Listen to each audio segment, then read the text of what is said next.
Welcome to the Anxiety Connection. If you've ever struggled with anxiety and are ready to finally get some answers, you've come to the right place. Hi, my name is Wendy Leeds, and I've suffered with anxiety my entire life. Thankfully, I'm also a psychotherapist, and over the years, I've learned a lot about anxiety, where it comes from, and how to manage it. That's what this podcast is all about. So, let's grab a cup of tea and talk about it. Remember back in March 2020 when everything changed in an instant? The whole world was holding its breath, wondering what was going to happen next. Well, change is coming again. And even though this time it's going to be in a really positive direction, change is never easy. Between you and me, I've gotten really comfortable at home. I like being settled into my comfy little routine. I like knowing how my day is going to go. I like when things stay the same. And I really don't like change. I'm not good with change. I admit I do not like getting dressed up, and I love being able to attend meetings from the comfort of my dining room table. I also like having time to myself because I'm an introvert. But all of that is about to change. Here we go again. And here we are wondering again, how is this going to work? What are we going to do? Asking questions like, what if I'm not ready to go out in public? How am I going to handle that? And what about all those important relationships that I haven't really kept up with the way I should have? How do I reconnect with them? How do I reconnect with the world? How the heck am I going to make this happen? If you're like me and you're worried about getting back in touch with friends or family and how you're going to negotiate when and how you're going to meet again in person or not, stick around because today I'm going to be sharing 6 really simple steps that we can all take right now, today, whether you're in quarantine or not. These are simple things we can do to reconnect with the people in our lives. This is the time to reestablish relationships, to try and remember where we left off, and to figure out where we're going to go from here. So 6 simple steps. Step 1. Now, I believe step 1 in reconnecting with other people is, and this may surprise you, I believe step 1 is to reconnect with ourselves first before we reach out to others. I mean, reconnect with who we really are. Now, maybe you're thinking, Wendy, I've been in quarantine for about a year now, pretty well connected with who I am.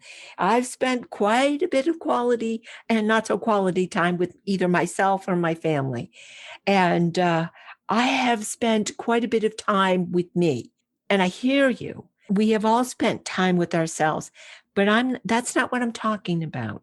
I'm not talking about how much time you spent with you.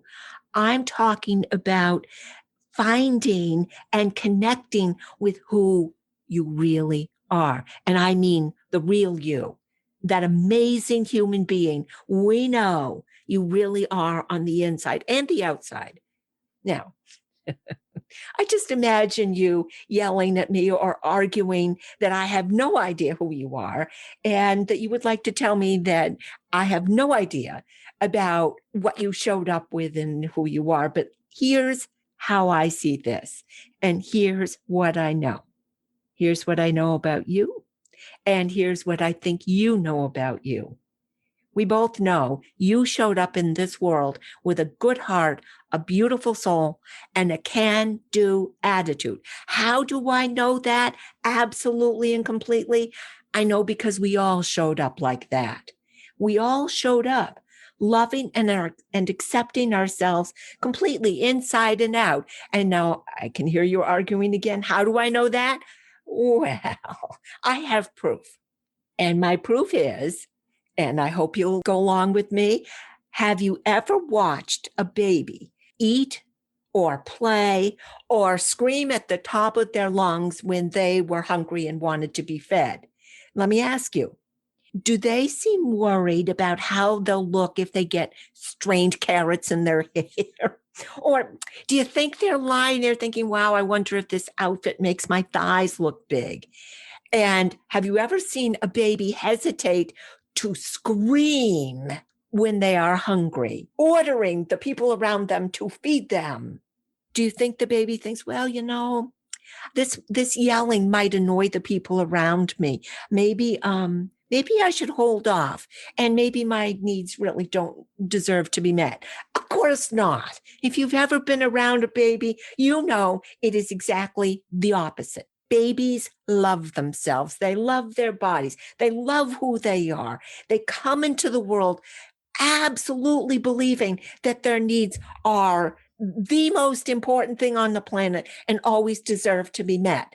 Not only that, babies trust themselves. They enter this world without a doubt that they have everything they need to learn to walk and to talk and to not give up on themselves. And think about it. Have you ever watched a baby learn to walk? If you have, you know it does not go well at first. And in fact, it's a long process for most of us. We stand up and we fall down.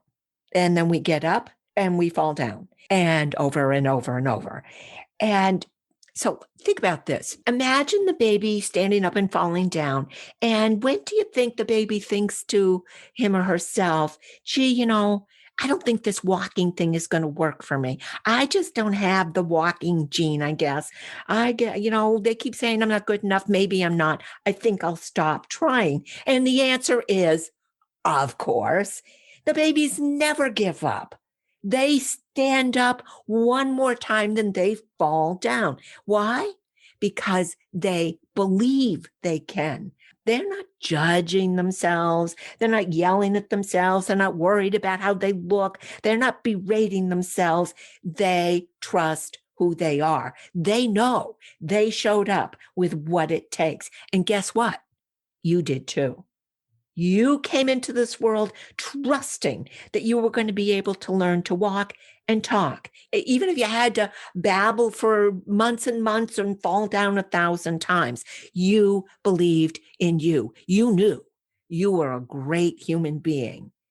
So what happened between then, when you believed in your greatness, and now when you may not be so sure?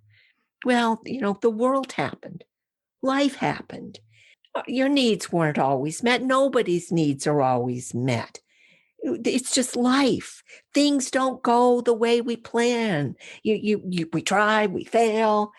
And what happens is when we fail, and even before we try sometimes, well-meaning, and I have to say, probably not well-meaning parents, caregivers, siblings, friends, teachers, whatever, let you know that, see, I told you you couldn't, or you can't, or we don't, or you shouldn't. And that message the people in our lives gave us then, and they're still giving us today, is often negative. They tell us who we are and how we fit in the world, but they don't tell us the truth. They say things like, oh, you're too short, you're too tall, you're too big, you're too small, you're not smart, you're not coordinated, you're just plain not good enough. And we hear it over and over and over. And we hear it enough. So in time, we start thinking, well, gee, maybe they're right. Maybe I'm not beautiful. Maybe I'm not lovable or trustworthy. And maybe my needs just don't matter. Maybe I can't succeed. I'm not good enough. Maybe I'm not worthy of love. And you know what's the worst part of all of this? Long after we first heard those words, someone said, you can't, don't, shouldn't. Long after those people are gone out of our lives, we're still repeating those words to ourselves. We picked up right after where they left off. We're still telling ourselves, oh, you can't, you shouldn't, we're not good enough, there's something wrong with you. We perpetuate the lie that they told us, because you and I both know that you showed up an amazing human being. And we stop right this minute telling ourselves anything but the truth. And here's the truth. There's nothing wrong with you. There's nothing wrong with me. The real you is that person that showed up with a good heart and a beautiful soul and a can-do attitude. That's who you really are. That's who we really are. And we need to stop letting anyone else tell us anything different. You showed up on this planet with so much to offer the world and to anyone who's lucky enough to be in a relationship with you. And don't you forget it. That's step one. Reconnect with who you really are. Remember what you have to offer the people in your life. And anytime you have that doubt or worry and you start thinking, oh, I don't know if I'm good enough, I want you to remember that you showed up absolutely perfectly. And you have so much to give in a relationship. It's time you held out your hand and start giving. Step two is all about the people we connect with, any people, just any people in our lives. And today I want to share a secret with you, something about those other people. Are you ready? Believe it or not, those people are probably feeling very much the way you and I do.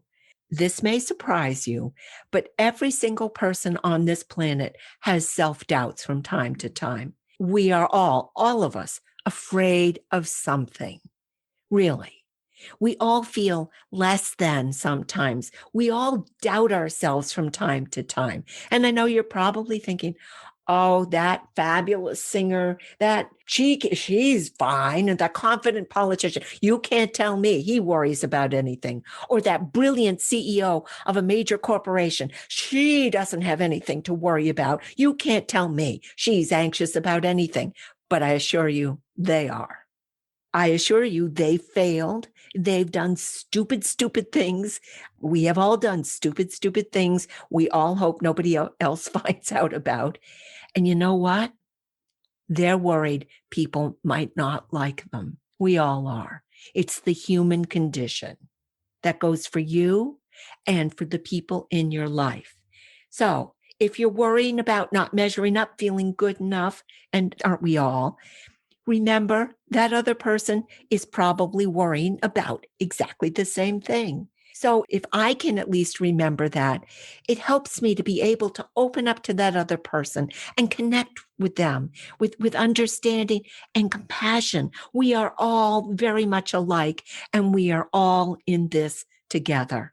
So step two is to reconnect and remember the people in your life are feeling the same way you do. And they're probably going to be really grateful that you were willing to take that first step. So you get to connect and they get to connect. It's a win-win. Step three is to remember that you are in complete control of how you show up in any relationship, no matter what the other person says or does. You can always control how you react, what you do, and what you say. Always. You have the power to set boundaries, to slow things down. If you feel like, oh, this is getting out of hand, you can slow it down. Or you can end the relationship if it isn't working for you. That is always within your power. You always have the power to care for yourself and to honor yourself in any relationship. You have complete control of how you show up. Remember that. But now maybe you're worried, and several people have said that they're worried that if they reach out and connect with other people, they're going to feel pressured to go out in public before they're ready. And if you're worried about that, if you're concerned about being forced to go out in public before you feel confident, remember you're in charge of that too. Only you can decide when you're ready to leave your home. So I want you to be prepared to have an honest conversation about how comfortable you are about leaving and when you think you might be ready. Not before you're ready. Be clear about that. And maybe you can brainstorm with the other person about ways that to meet that are going to work for both of you. And maybe you're just going to continue to meet with Zoom or chat online, however you've been connecting, or start doing that. But maybe you'll agree to do it more often and set a goal of meeting together in person. Maybe you agree that you're going to mask up and go for a walk outdoors, or plan to share a meal outdoors if that's available where you are. It doesn't matter how you agree to meet. It just matters that you make the connection, that you work together to put together a plan that works for both of you. Which brings me to step 4, which is to actually reach out and make that connection. This is the action step. And I know this is the place where the rubber meets the road. But remember, even if you're a little worried about this, you can make this step small. No hurries, no worries. Just send a short text or email, pick up the phone and say, "Hi, I miss you." Nothing complicated. Be honest with the other person. Say, time has passed. Hey, it's been a while and I've really missed getting together with you. Be honest about your feelings and be ready to listen. That's it. It's not complicated. A simple, "I miss you, let's talk," will do the trick. But I know for some people, even that feels a little bit like too big a first step. Start on a more impersonal note. Send a funny animal YouTube video. The cats, the dogs, the rabbits. They're hilarious. Pass them along and let the other person enjoy a laugh. Pass along an article you think might interest them, or send a card, online, snail mail, either way, saying, "Thinking of you." Again, doesn't matter how you connect. It matters that you do. Step 5, once you've gotten in touch, step 5 is to buddy up if you can. See if there's someone in your life who feels the same way, who's a little bit hesitant about reconnecting, and see if they'd be willing to kind of work together with you, together to get through the next few months, supporting each other. The great thing I find about having a like-minded friend to talk with is you don't have to explain how you feel. They're feeling similarly. They get it. So you can talk about how you feel without fear of being judged, or, having them not understand. And who knows? They may have some great solutions to reconnecting, things you hadn't thought of, or maybe you can share some things that are working for you. Either way, I know from long personal experience, having support makes it easier to get through tough times. And having a good friend at your side makes the good times, the celebrations, even better. It's really hard to get through life alone. And I've always found having support can make a real difference. So if you can buddy up, make this easier. Step 6 is to remember why you want to reconnect. Why is this important? And I hope you'll have some fun with this. I want you to think back and remember the fun of laughing together, a group of people just laughing together at the dinner table, until someone's weeping into their napkin. Remember the peace of sharing a comfortable silence with someone you care about, or a group of people just sitting there enjoying the moment. I've got to tell you, even an introvert like me, and I am an introvert, I know how much I miss being together with people I care about. I know that when we step out and I can connect again, my life will be better. Imagine how wonderful it's going to be to really be able to share your life fully again with people you care about. Now, picture this. You pick up the phone or you send a text and say, "Oh, you're not going to believe what just happened," or "What am I going to do?" And having that person respond. Or I love this even more. Imagine picking up the phone, sending a text, whatever you do, and saying, "I'm hungry. Let's go grab a bite." Or "I'll see you Saturday night. It's a date." Or "I'm in the mood. Let's throw a party," or "Let's get together for dinner." Doesn't that feel amazing? That's what I'm talking about. And I would love for you to visualize this, really remember how it feels. Now, I understand we may not be able to do many of those things right now, but the more you visualize it, the more you imagine it and get ready for it, the more you are going to be willing to do this work, to get this, to reestablish these relationships. Get excited about the amazing things we are all going to be able to do eventually, and maybe in the near future. This is coming at us. There's so much to look forward to. And I truly believe having those connections and those relationships in place makes this easier and better. So I'm asking you to get excited about the possibilities in the future and get ready to start reconnecting right now, today. No more waiting and putting this off. This is the moment. It is time right now to get started on the new life that's just around the bend for all of us. So, those are the 6 simple things to reconnecting with the people in your life. But I'm not done, unfortunately, talking about COVID because, alas, COVID is not done with us yet. Over the next months, we're going to face the challenges of re-entering into the in-person world that we so abruptly left behind last year. More change, and for me, and maybe you, more fear and worry and anxiety about what's ahead. We're going to get back into our cars. We're going to drive to work. We're going to be meeting in person. We're going to be wearing pants with belts. Remember those? And we're going to have to put on shoes. And we're going to be traveling, airplanes, buses, trains. We're going to go back to the dentist. And we're going to have to pick up all those responsibilities we left behind last year. Ugh. If the thought of those changes makes you as anxious as it does me, I hope you'll join me here at the Anxiety Connection for a follow-up episode on reclaiming our lives after COVID. I am so looking forward to sharing some really powerful things we can start doing now to help us get back to living our very best lives just around the corner. I cannot wait to share them with you. So, until we're together again, I wish you peace, joy, and love.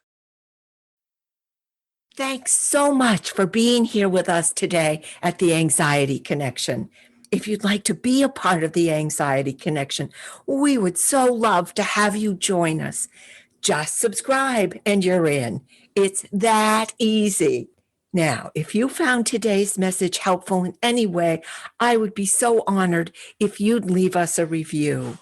And if you haven't heard, my new book has been published. It's called Calm and Sense, A Woman's Guide to Living Anxiety-Free.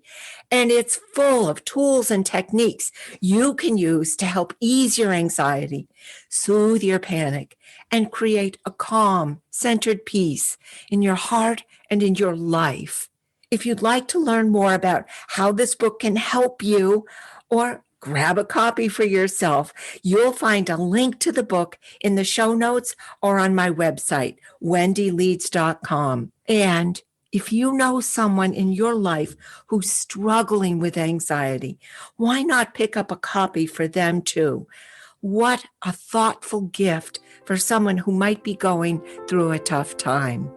Thanks again for being here, and I look forward to being together with you real soon.